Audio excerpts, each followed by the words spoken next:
దేవుని ఘనమైన నామమునకు మహిమ కలుగునుగాక. మన ప్రభువును రక్షకుడునునైన యేసుక్రీస్తుల వారి యొక్క ప్రశస్తమైన నామమునకే మహిమ ఘనత ప్రభావములు యుగయుగములకు కలుగునుగాక. సర్వాధికారి అయిన దేవుడు ఆయన గొప్ప కనికరమును బట్టి మరొక శ్రేష్టమైన శుభదినములో దేవుని మాటలు మనము ధ్యానము చేసే భాగ్యమును దేవుడు మనకు దయచేసి ఉండగా, దేవాది దేవునికి మనము ఎంతగానో కృతజ్ఞతాస్తుతులు చెల్లించవలసిన వారుగా ఉన్నాం.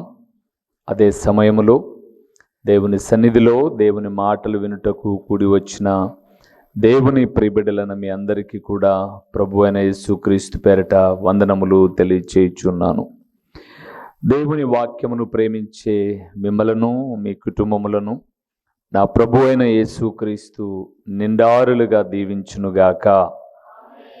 ప్రభునందు ప్రియులారా, గడిచిన సందేశములో యథార్థ హృదయముతో ఏమి చేస్తే మేలు కలుగుతుంది అనే విషయాలను ధ్యానం చేస్తూ, యథార్థ హృదయముతో దేవునికి కృతజ్ఞతాస్తుతులు చెల్లించాలి అని, యథార్థ హృదయముతో దేవుని అనుసరించాలి అని, యథార్థ హృదయముతో వాక్యమును గైకొనాలి అని, యథార్థ హృదయముతో జనులను పాలించాలి అని, ఇలాగా 4 విషయాలను దేవుని వాక్యములో నుంచి మనం చూసాం.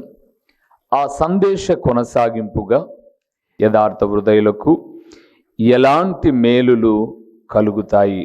రండి వాక్య భాగంలోనికి వెళ్దాం. ఎలాంటి మేలులు కలుగుతాయో కీర్తనల గ్రంథము యథార్థ హృదయులకు ఎలాంటి మేలులు కలుగుతాయో 97వ కీర్తన 11వ వచనములో అద్భుతకరమైన మాట, నీతిమంతుల కొరకు వెలుగును, యథార్థ హృదయుల కొరకు. చూసారా? యథార్థ హృదయుల కొరకు ఆనందమును విత్తబడి ఉన్నవి. చాలు.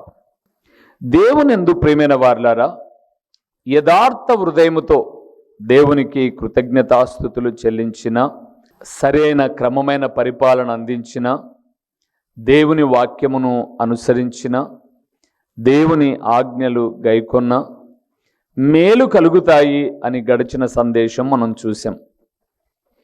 ఏం మేలులు కలుగుతాయి అని నేడు మనం చూస్తున్నప్పుడు 97వ కీర్తన 11వ వచనం 2వ లైన్లో రాయబడింది, యథార్థ హృదయుల కొరకు చెప్పండి, ఆనందము విత్తబడి ఉన్నది. అంటే యథార్థ హృదయులకు ఆనందము కలుగుతుంది, విత్తబడి ఉన్నది అనే మాటలు అక్కడ మనం చూసాం. ఒకసారి మనం ఆలోచన చేద్దాం. వరి విత్తితే, వడ్ల గింజను విత్తితే వరి గింజలే వస్తాయి. చెనక్కాయ అయితే చెనక్కాయే, మామిడి టెంకనైతే మామిడి కాయలే. విత్తినది ఏదైతే అవే కాయలు ఫలాలుగా మనకు వచ్చినప్పుడు, మనం యథార్థ హృదయముతో బ్రతికితే, మన కొరకు దేవుడు ఆనందమును విత్తితే వచ్చేటటువంటి ఫలాలు కూడా ఎలాగుంటాయి? ఆనందమైన ఫలాలే. దేవుని వాక్యము ఆ మాటను చూస్తూ ఉన్నప్పుడు ఆనందము విత్తబడి ఉన్నవి అని అంటే, ఆనందం అనే పంటను మనం కోస్తాం. చాలా పర్యాయములు మనం దేవుని వాక్యాన్ని చూస్తూ ఉన్నప్పుడు అపోస్తలుడైన పౌలు గలతీయులకు రాసిన పత్రిక 5:15 నుంచి మనం చూస్తూ ఉన్నప్పుడు, మోసపోకుడి, దేవుడు వెక్కిరించబడడు అనే విషయాన్ని మనం చూస్తున్నప్పుడు, మనుషుడు ఏమైతే విత్తునో ఆ పంటనే కోయునో అని మనం చూస్తాం. మరి అలాంటప్పుడు మనిషి విత్తినదే మనిషి కోస్తే, దేవుడే యథార్థంగా బ్రతికే వారి కొరకు ఆనందమును విత్తితే ఆనందమనే పంటనే కోస్తాం. అందుకే ఆనందమనే పంటను కోయాలి అని అంటే యథార్థ హృదయముతో జీవించాలి. యథార్థ హృదయముతో జీవించడం అంటే ఏంటో 10వ వచనాన్ని చూస్తున్నప్పుడు, యెహోవాను ప్రేమించు వారలారా చెడుతనమును అసహించుకొనుడి. అందుకే యోబును మీకు జ్ఞాపకం చేసిన గడిచిన సందేశములు. ఊజు దేశమందు యోబు అని ఒక మనుషుడుండెను. అతడు యథార్థవర్తనుడును, నీతిమంతుడును, న్యాయవంతుడును, దేవుని యందు భయభక్తులు కలిగి చెప్పండి, చెడుతనమును విసర్జించినవాడు. అందుకే బైబిల్ గ్రంథాన్ని మనం చూస్తున్నప్పుడు చెడుతనమును విసర్జించిన యథార్థవంతుడైన యోబు జీవితములో కొన్ని కోల్పోయిన మాట వాస్తవమే. కానీ యోబు గ్రంథం 42వ అధ్యాయాన్ని చదివేసరికి ఏవేవైతే ఆయన కోల్పోయాడో అవన్నీ ఎలాగ పొందుకున్నాడు? రెండంతలగా. ఎందుకు? చెడును అసహించుకునేవాడు, యథార్థంగా బ్రతికేవాడు, యథార్థ హృదయముతో ఉన్నవాడు. కొంత అపవాది శోధించినప్పటికీ యథార్థ హృదయాన్ని కోల్పోలా, యథార్థంగానే బ్రతికాడు. ఏమి జరిగినా సరే నేను ప్రభు పాద సన్నిధిని విడిచిపెట్టను. అందుకే యోబు అంటాడు తన గ్రంథములో, మరణమగు వరకు నేను యథార్థతను ఎంత మాత్రమును విడిచిపెట్టను. నేను చచ్చిపోతే ఇంకా యథార్థత పోతుందేమో, కానీ నేను బ్రతికుండగా మాత్రం యథార్థతను విడిచిపెట్టను అని ఖరాఖండితంగా చెప్తాడు ప్రియులారా. అందుకే యథార్థ హృదయుల కొరకు ఆనందము విత్తబడి ఉన్నది. రెండవది, యథార్థ హృదయాలకు ఏముందో చూద్దామా? దినవృత్తాంతములు 2వ గ్రంథము 16వ అధ్యాయము 9వ వచనంలో యథార్థ హృదయాలకు ఏం కలుగుతుందో అక్కడ ఒక మాట రాయబడింది, చూద్దాం. తన ఎడల యథార్థ హృదయము గల వారిని బలపరచుటకై యెహోవా కనుదృష్టి లోకమందంతటా సంచారము చేయుచున్నది. చాలు. రెండవది ప్రియులారా, యథార్థవంతులను దేవుడు బలపరుస్తాడు. యథార్థ హృదయులను బలహీనమైనప్పుడు, కృంగినప్పుడు, ఒంటరి అయినప్పుడు, శోధనలు ఎదురైనప్పుడు, బాధలు ఎదురైనప్పుడు యథార్థ హృదయులను నా దేవుడు బలపరుచువాడు. ఎలాగ ఈ మాట మనం చెప్తున్నాం అని అంటే, వాస్తవానికి ఈ మాట ఆసా రాజు కాలంలో జరిగిన మాట. ఆసా అనబడే ఇశ్రాయేలు యొక్క రాజుకు ఒకానొక దినాన ఎదురుగా ఉన్న శత్రు రాజ్యం నుంచి ఒక వర్తమానం వచ్చింది. మీ మీదికి మేము యుద్ధానికి వస్తున్నాం. 14వ అధ్యాయంలో మాటలు రాయబడి ఉన్నాయి. మీ మీదికి మేము యుద్ధానికి వస్తున్నాం, మమ్మల్ని ఎదుర్కోవడానికి మీరు రండి అని. ఎంతమంది అంటే, ఆసా దగ్గర ఉన్న సైన్యమేమో 5 లక్షల మంది, ఆసా మీదికి వస్తున్న సైన్యమేమో 10 లక్షల మంది. అంటే ఆసా దగ్గర 5 లక్షల సైన్య బలం ఉంది, అటువైపు నుంచి 10 లక్షల మంది వస్తున్నారు ఆసాను పడగొట్టడానికి, పతనం చేయడానికి. అప్పుడు ఆసా ఏం చేశాడంటే, నేను యథార్థ హృదయముతో నేను ఎలాగ బ్రతికానో నీకు తెలుసు కదా ప్రభువా, బలము లేని వారికి సహాయము చేయుటకు నీకన్నా ఎవరు లేరు. 11వ వచనంలో, మా దేవా మాకు సహాయము చేయుము, నిన్నే నమ్ముకొని ఉన్నాము, నీ నామమును బట్టి సైన్యమును ఎదిరించుటకు బయలుదేరి ఉన్నాము. చాలు. ఆసా దగ్గర ఉన్న సైన్యం 5 లక్షలు, ఆసాను ఎదుర్కొంటున్న సైన్యము 10 లక్షలు. ఆసా చేసిన ప్రార్థన, దేవా బలము లేని వారికి నీకన్నా సహాయం చేసే దేవుడు మరొకరు లేరు కదా, కాబట్టి నిన్నే మేము నమ్ముకున్నాం, నీవు మాకు సహాయం చేయవా అని అడిగాడు. అద్భుతకరమండి. ఆ లేఖనాన్ని మనం చూస్తున్నప్పుడు ఆ ప్రార్థన చేయగా 10 లక్షలు చూస్తారు. ఒకసారి 12వ వచనంలో మాట రాయబడింది, యెహోవా ఆ కూషీయులను ఆసా ఎదుటను యూదా వారి ఎదుటను నిలవనీయక వారిని మొత్తినందున వారు ఏమైపోయారట? ఎంతమంది? 10 లక్షల మంది పారిపోతున్నారు ప్రియులారా. ఏంటి బలం? యథార్థ హృదయముతో దేవుని ఎదుట చేసిన ప్రార్థన. ఈరోజు మన ఆధ్యాత్మిక జీవితాలలో మనము జయించలేనిది మన ఎదురుగా ఏదున్నా పర్లేదు. అది ఆర్థిక పరిస్థితమైనదైనా, ఆరోగ్యపరమైన, శారీరకంగా మనలను నలగగొట్టేది, బలహీనపరిచేది ఏదైనా కావచ్చు. మన దేవుని ఎదుట మనము యథార్థ హృదయులమై ప్రార్థన చేస్తే మన ఎదుటది నిలబడదు ప్రియులారా. మనలను బలపరచడానికే దేవుని కనుదృష్టట లోకమందంతట ఏం చేస్తుందట? సంచారం చేస్తూ ఉంది.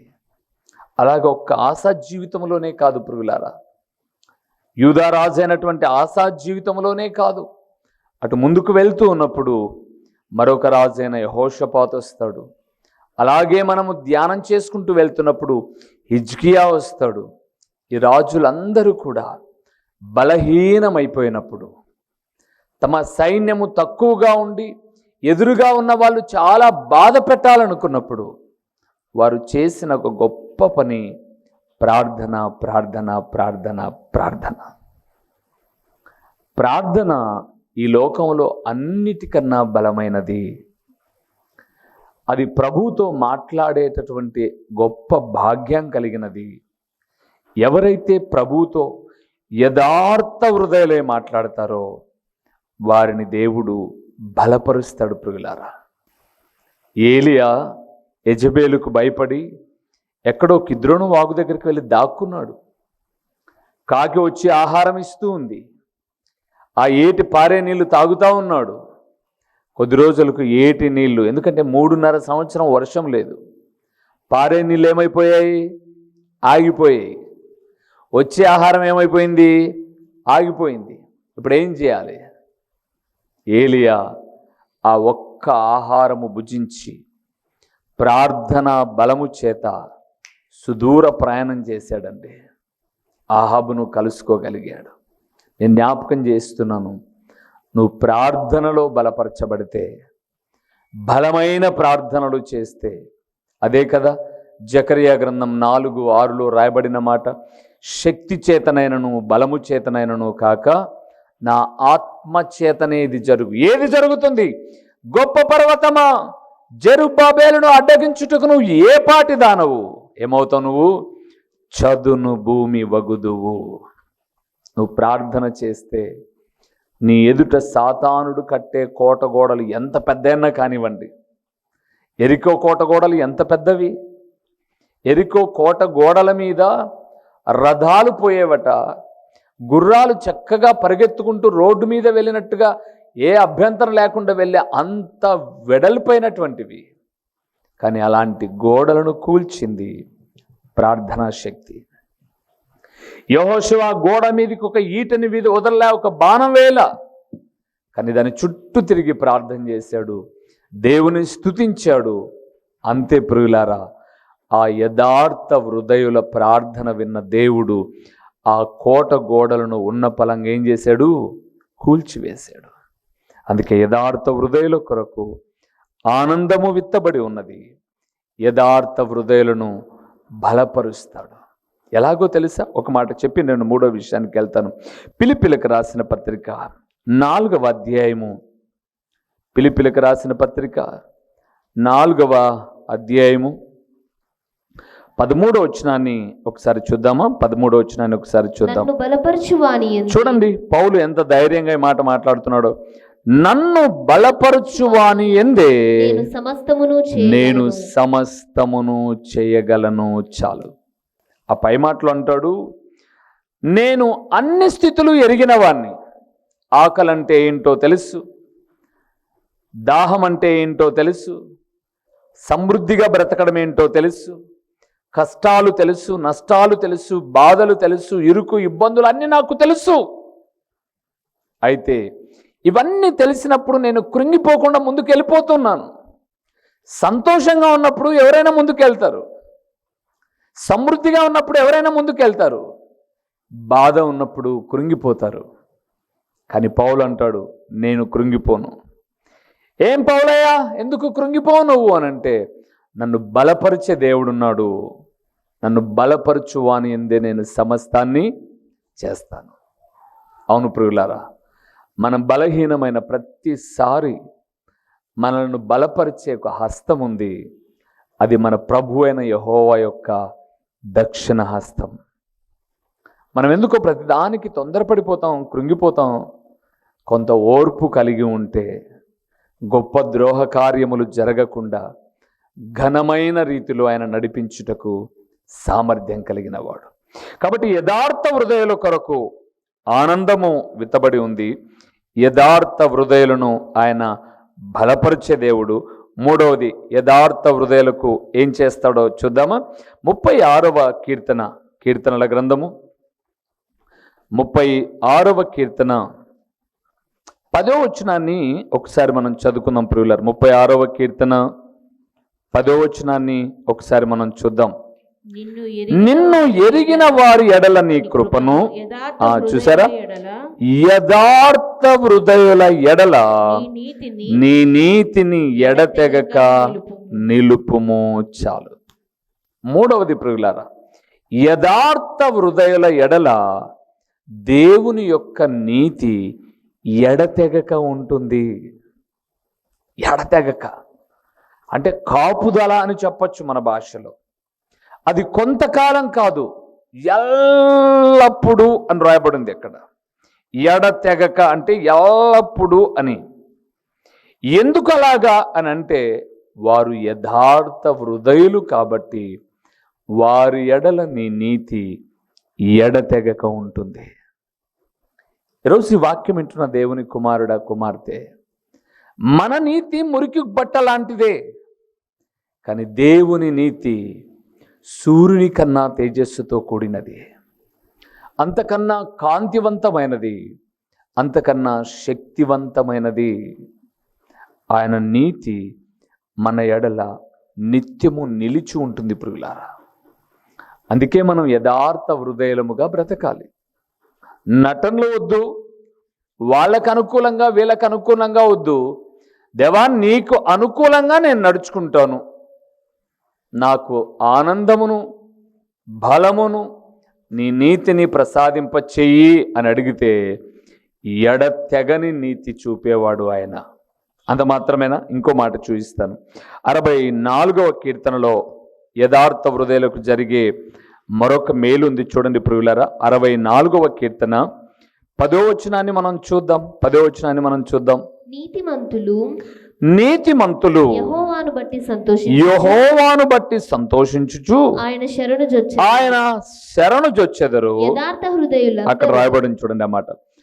యథార్థ హృదయులందరూ బా ఏం చేస్తారట? యథార్థ హృదయులు అతిశయిల్లుదురు.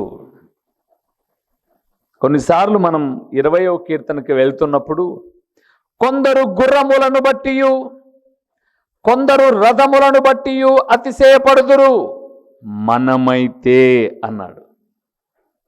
కొందరు గుర్రాలు ఉన్నాయని, ఆ రోజులు గుర్రాలు, ఒంటెలు ఎక్సెట్రా. ఈ రోజుల్లో గొప్ప గొప్ప భవనాలు కావచ్చు, బ్యాంకు బ్యాలెన్స్లు కావచ్చు, గొప్ప కార్లు, భవనాలు కావచ్చు, పొలాలు, స్థలాలు కావచ్చు. అవి ఉన్నాయి మాకేంటి, ఉద్యోగాలు ఉన్నాయి మాకేంటి, వ్యాపారాలు ఉన్నాయి మాకేంటి అని అనుకోవచ్చు. కానీ ఆ 20వ కీర్తన అంతటితో ముగించిన 6-7 వచనాల్లో కొందరు గుర్రములను బట్టి రథములను బట్టి అతిశయపడుదురు, మనమైతే మన దేవుడైన యెహోవాను బట్టి అతిశయపడదు. మాకు లేవండి అవన్నీ, కానీ అవన్నీ నీకు ఇచ్చారు చూడు, ఆ దేవుడు మాకున్నాడు అని చెప్పడమే అతిశయం. అతిశయం. మన దేవుడు మనకుండడం గొప్ప అతిశయం ప్రియులారా. ఈ లోకంలో ఎవరు ఉన్నా వారు ఉండే సమయము పరిమితి గలది. అది నాయకులైనా, కుటుంబం వారైనా, పెద్దలైనా, పిల్లలైనా, ఎవరైనా వారు ఒక సమయం వరకు ఉంటారు. వారి సమయం అయిపోయిన తర్వాత వారు ఉద్యోగాల నిమిత్తమై వెళ్ళిపోవచ్చు, వ్యాపారాల నిమిత్తమై వెళ్ళిపోవచ్చు, చదువుల నిమిత్తమై వెళ్ళిపోవచ్చు, లేదా లోకయాత్రను ముగించవచ్చు. కానీ మన దేవుడు కొంతకాలం ఉండేవాడు కాదు, మనం అతిశయపడే దేవుడు. అలనాడు ఆయన 28వ అధ్యాయం మత్తయి సువార్తలో అన్నాడు, ఇదిగో నేను సదాకాలము మీకు తోడై ఉన్నాను. కీర్తనాకారుడు అంటాడు, మరణము వరకు మనల్ని నడిపించే దేవుడు, తదనంతరము కూడా తన సన్నిధిలో ఏం చేసే దేవుడు? జ్ఞాపకం చేసుకునే దేవుడు. అందుకే యథార్థ హృదయాలను గురించి మాట్లాడుతున్నప్పుడు వారి కొరకు ఆనందము విత్తబడి ఉన్నది, వారి కొరకు వారిని బలపరిచే దేవుడు ఆయన, వారి ఎడల నీతి చూపే దేవుడు. 4వది, యథార్థ హృదయాలను అతిశయింపచేసే దేవుడు.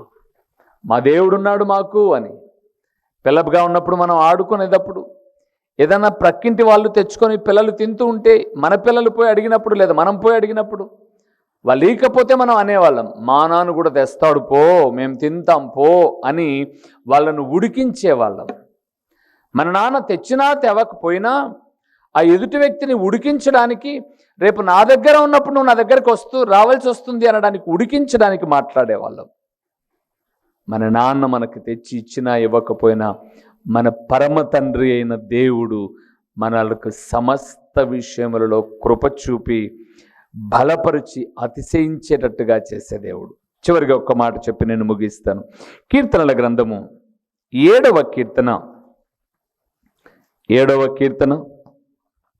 10వ వచనాన్ని ఒకసారి మనం చదువుదాం ప్రియులారా. 7వ కీర్తన 10వ వచనాన్ని మనం ధ్యానం చేస్తున్నాం. యథార్థ హృదయంలో దుష్టుల చెడుతనము మాన్పుము, నీతిగల వారిని స్థిరపరచుము. ఆ మాట చూడండి, యథార్థ హృదయులను రక్షించు దేవుడే నా కేడమును మోయువాడై ఉన్నాడు. చాలు ప్రియులారా. 5వదండి, యథార్థ హృదయులను దేవుడు రక్షించి వారికి కేడెముగా ఉంటాడు.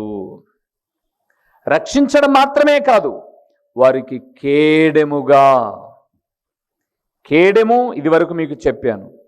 అటువైపు నుంచి బాణాలు వేసేటప్పుడు చేత్తో ఆపలేం కాబట్టి వారి చేతులలో ఒక డాలు కేడెము ఉండేది.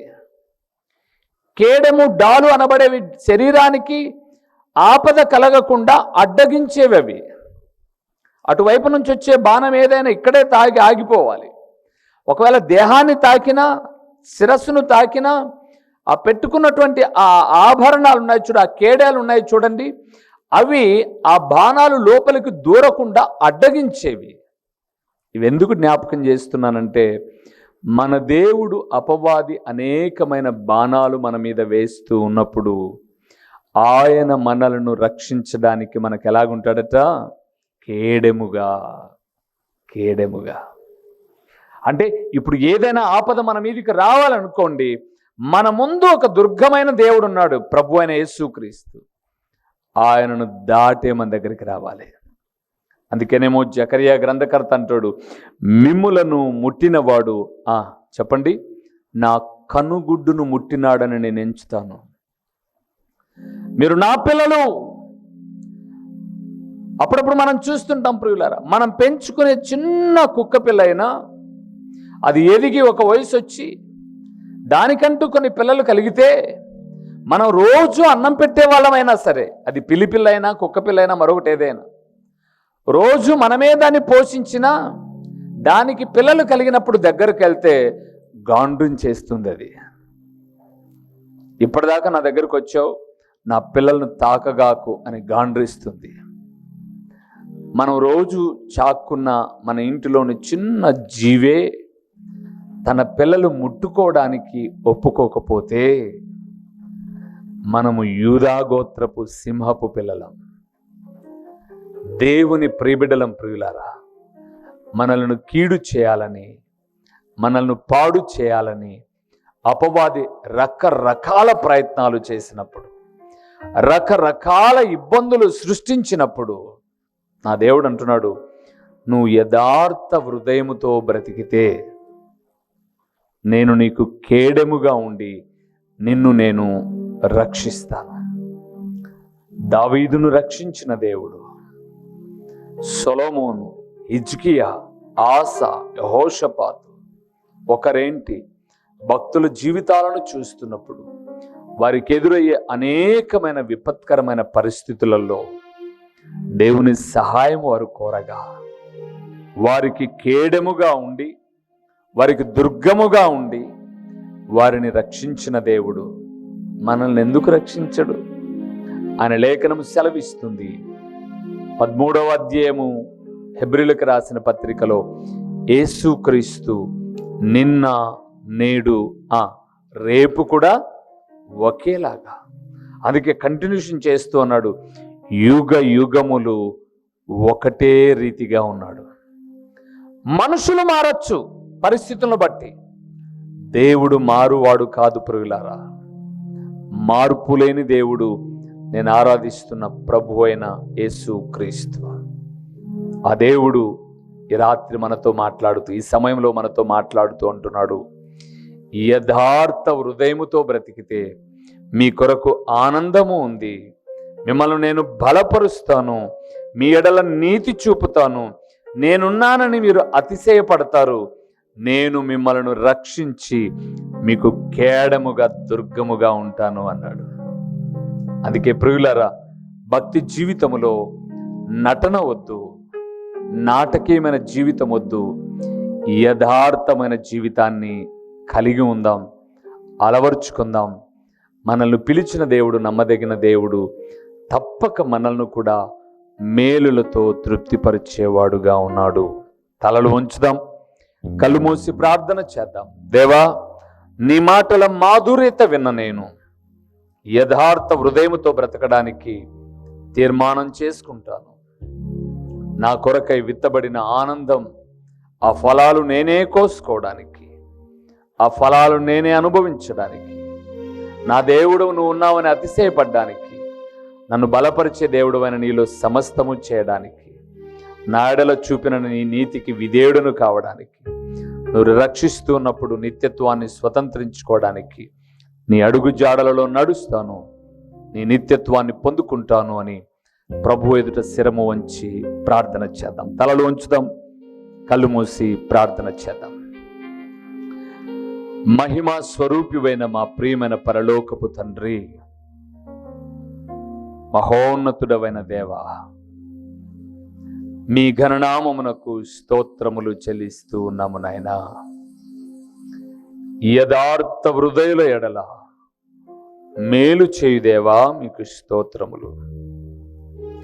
ఏమిటయ్యా మీరు చేసే మేలులు అనంటే, యథార్థ హృదయముగా బ్రతికే వారి కొరకు ఆనందము విత్తబడి ఉంది అన్నారు. వారిని బలపరుస్తానన్నారు, వారి ఎడల మీ నీతి చూపుతానన్నారు. తండ్రి, వారిని మీరు రక్షించి కేడముగా ఉండి అతిశయపడేటట్టు చేస్తానన్నారు. మీ మాటలు మేము నమ్ముతూ ఉన్నాము తండ్రి.